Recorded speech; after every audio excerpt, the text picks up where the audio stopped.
एक छोटा सा प्यारा सा आप सभी को लोकगीत सुनाते हैं कि पिया हो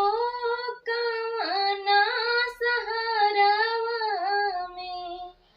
चलवाती गड़िया कि पिया हो कवना सहरवा में चलवाती गड़िया किरतिया होला इतना बड़ा नहीं काटे रतिया कि पियवा कवना सहरावा में चलावे गड़िया हो पिया कवना सहरावा में चलावे गड़िया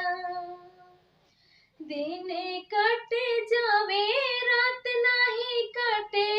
मोर पियावा दिन कटे जावे रात नहीं कटे मोरे पियावा कि पिया हो कवना शहर में चलावे गड़िया कि राजा हो कवना शहर में चलावे गड़िया कि स्वामी हो